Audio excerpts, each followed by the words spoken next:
Hello? Hello? Good evening po. Pwede ko kay Margarita? Margarita? Umalis na. Umalis na siya. Wala na siya rito. Ganun ba? Sige, siguro. Papunta na siya dito. Sige, salamat to. Sige. Gilbert, Cecilia. Ano na naman bang palabas to? Bakit Margarita ang hinahanap at hindi si Cecilia? Manang Mona, una ko muna kayo masyadong magtatanong. Basta isipin niyo lang itong ginagawa namin para kay Cecilia. Ay, naku. Ewan ko sa inyo. Nagbibiro ka ba, Agnes? Pinasasakay mo lang na naman ba ako? Vladimir, hindi. Buhay ang anak natin. Si Jimboy. Siya si Michelangelo. Si Ana. Si Ana ang nakakaalam ng lahat ng lihim na to. Dati namin siyang katulong. Siya ang inutusan ng asawa ko para itakas yung bata. Pinaniwala ako ni Jaime na namatay na ang anak natin. Ano nangyari kay Jimboy? Nasaan siya ngayon? Hindi ko nga alam, Vladimir, kasi wala siya sa bahay niyo.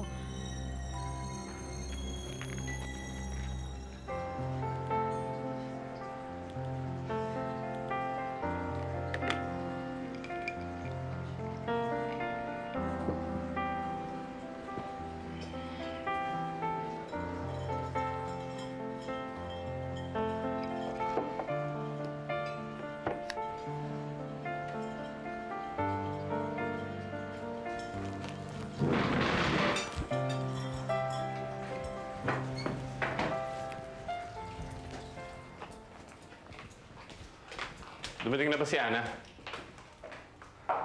O, ba't kayo magkasama? Dahil sinabi ko na sa kanya na siya ang ama ni Jimboy. Ma'am Consuelo, hindi ko po makita si Jimboy sa labas. Vladimir, hindi ko na kaya to. Baka kung ano nang nangyari kay Jimboy eh. Sandali lang, tatawag ako ng pulis.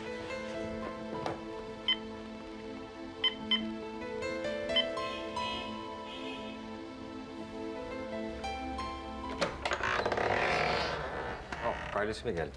Si Margarita, andyan ba? Kasi hindi siya nakarating sa usapan namin eh. Oo nga, nasabi nga niya sa akin kasi she was actually on her way to the restaurant nung sumakit yung ulo niya, kaya nag-decide siya na umuwi na lang ulit. Katunayan nga, nasa taas na siya eh, nagpapahinga na.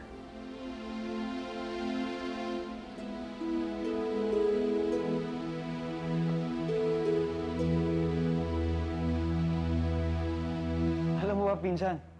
Muntik pa akong masagasaan dahil sa kanya. Antay ako ng antay. Yung pala, ando na sa bahay niya, natutulog. Yan. Yan napapala mo. Ikaw naman kasi, porket kamukha lang ni Cecilia, pinagtsatsagaan mo na. Pues, hindi na, mula ngayon. Ibang-iba talaga siya kay Cecilia. Si Cecilia, kahit na walang pinag-aralan, kahit ganyan si Cecilia, kahit minsan hindi ako pinag-antay niyan. Hindi gaya ng Margarita sa Alameda na yan. Eto, pinsan, taga mo to sa bato, ah. Mula ngayon, hindi na ako magpapauto dyan sa Margarita sa Alameda na yan.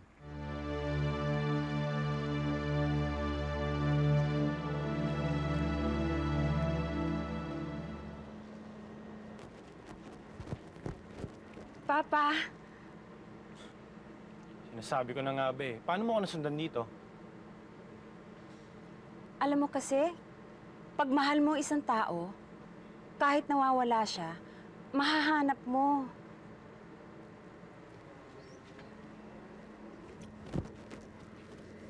Bati na tayo. Miss na kita eh. Di ba nag-usap na tayo? Na ayoko na, tapos na tayo. Di ba maintindihan yon? Strawberry mo.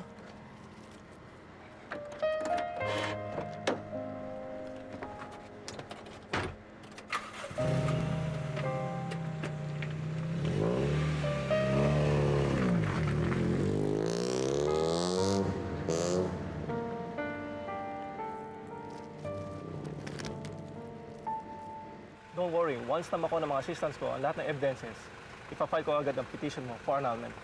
Sige, attorney. Okay, tuloy na ako. Salamat, to.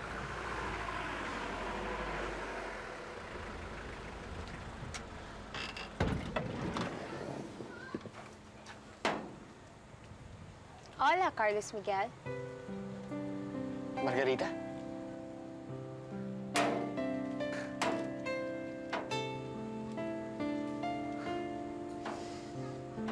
Pasensya ka na, mura lang yan eh. Hindi pa kasi dumarating yung allowance ko.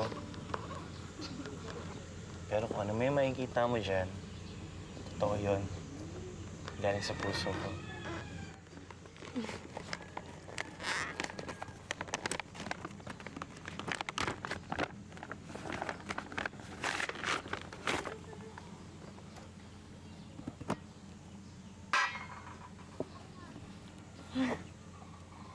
Gusto mo ba? Ganda.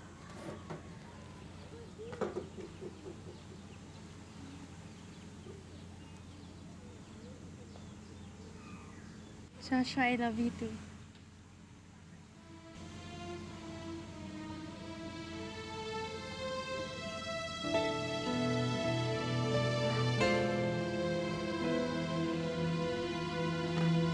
Cute siya, di ba?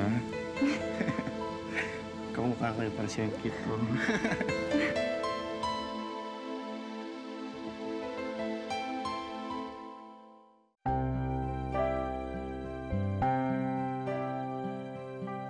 Lika. Pasok ka. Tato, buka ka. Can I offer you anything? No, thanks. The reason why I'm here is because gusto ko mag-apologize. Hindi kasi Margarita, okay lang. I understand. Tsaka, tama lang naman ginawa mo umuwi ka kasi syempre, sumakit yung ulo mo, hindi ba? Pizza, you want pizza? Cake, merienda, sandali lang, ha? Don't bother. Ang mabuti pa, lumabas na lang tayo. My treat. Magbihis ka na tapos hintayin kita sa car ko. Okay?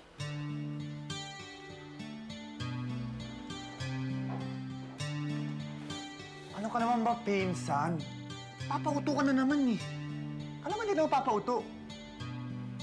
Aba, so wala akong sinasabing ganyan, ha? Tsaka huwag ka nga kontrabida.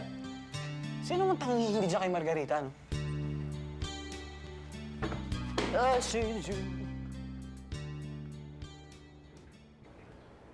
Aling Ambrosio, Po, ma'am.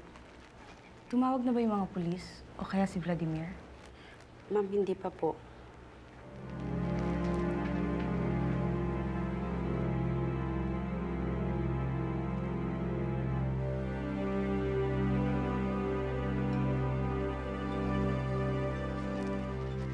Ma'am, para sa inyo po.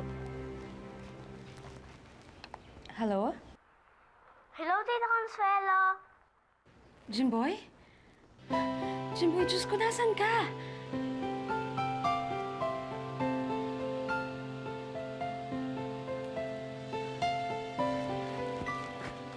Margarita. Sorry, ha? Nagantay ka ba na matagal? No, it's okay. Let's go. Yeah, let's go. Saan kayo pupunta? Pwede bang sumama?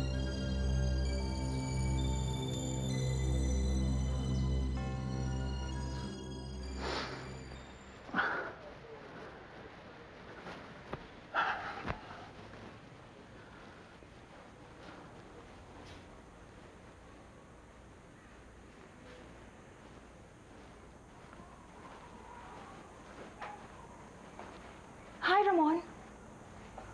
Andiyan ka na pala. Binibisita lang kita eh. Siya nga pala, pinagbilinan ko yung mga maids. Sabi ko, huwag kang gugutumin. At saka yung brewed coffee mo, kailangan palaging handa. At saka... Victoria, stop acting like a concerned wife. Hindi bagay sa'yo eh. Oh, siya nga pala. Nakita ko yung lover boy mo. Kasama si Eloisa. Yung anak ni Mariana. Alam mo, bagay na bagay sila.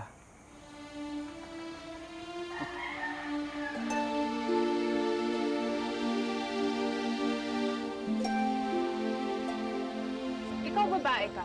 May asawa ka na. Pero daig mo pang naglalampong na pusa. Hindi ka ba nahihiya? Ikaw pa pumupunta sa lalaki. Wala kaming ginagawang masama. Kailangan ko pa ba kayo mahuli sa kama para isipin kung may ginagawa kayong masama? Listen, dear. Don't be jealous. Carlos, Miguel, and I are just friends. Friends, my ass. Ikaw masokista ka rin, eh. Gustong-gusto mong iniinsulto ka. Tama na, ano ba? Pwede ba huwag mo siya ipahiya? I'm sorry to upset you. But believe me, I don't want any trouble. I think I better go. Bitch!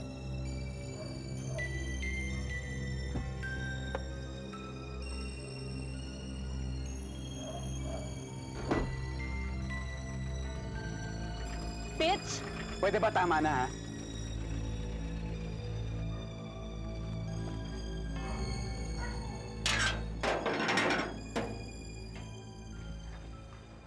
Jimboy? Tita Consuelo! Tita Consuelo! Mabuti na lang alam ng bata ang buong pangalan niyo. Hinanap ko po kayo sa directory para malaman namin ang number ninyo. Maraming salamat, ha? Jimboy, ang tagal-tagal kitang hinanap. Bakit ka ba umalis? Di ba alam mo namang hindi ka pwedeng basta-basta na lang lumalabas? Kasi po, pinalayas po ako ni Tita Charity. Tinulak niyo po ako palabas.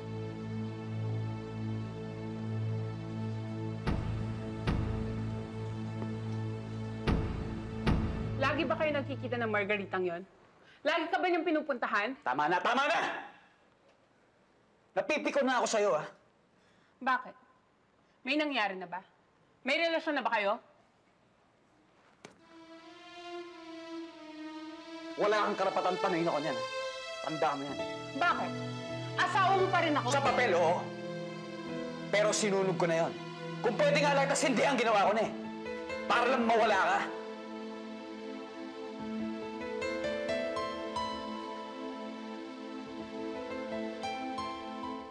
Hello, Sargento. Itawag niyo agad sa akin kung may balita kayo tungkol sa anak ko. Opo, maraming salamat.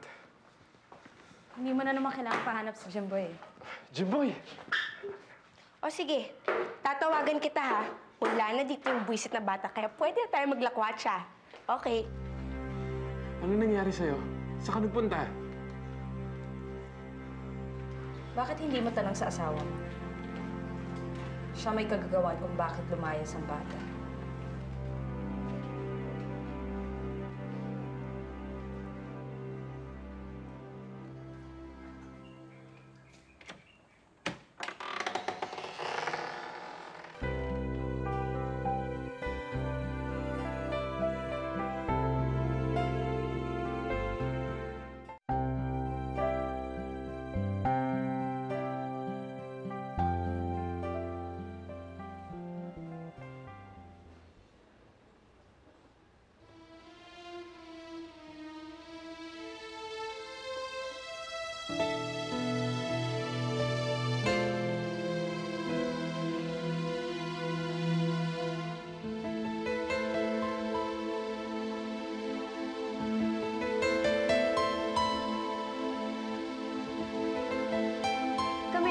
Mabuti at nagpunta ka dito. Look, I'm sorry sa nangyari. Hindi ko alam na darating si Olga doon. No need to explain, Senor Altamonte. Mabuti nga yung nangyari. And I can't blame your wife na magselos. Not that may ginagawa tayong masama. Pero I think hindi talaga pwede maging magkaibigan ng dalawang taong pareho ng may asawa.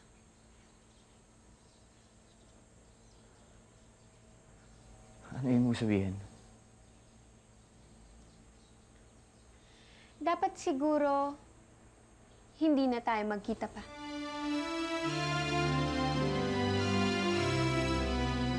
Halika na, Jimboy. Umuwi na tayo. Agnes, sandali. Saka na lang tayo mag-usap. Halika na.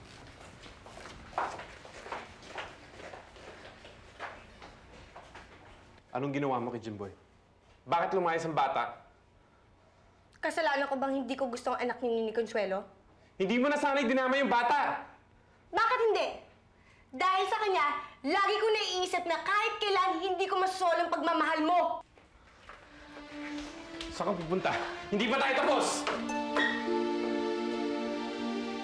Alam mo, Vladimir, isa lang ang pinagsisisihan ko. Dapat pala hindi ko nalang pinalay si Jimboy. Dapat, kinuha ko na lang ang unan. Tinakpan yung mukha niya para hindi na siya makahinga. Walang hiya ka! No. Hindi pwede. Hindi ako papayag. And why not? Believe me, Senyor Altamonte. It's for our own peace of mind. At saka ayoko na kasing pinagchichismisan pa tayo. Wala akong pakialam sa sinasabi ng ibang tao. Pero hindi ko na kayang hindi ka makita ulit. Mahal na mahal kita, Cecilia. I'm not Cecilia. My name is Margarita. Margarita Zalameda. Carlos Miguel ang itawag mo sa akin. Hindi na ako papayag na hindi ka makita ulit. Hinanap na kita dati. At hindi na ako papayag na mawala ka ulit. Mahal kita, Cecilia.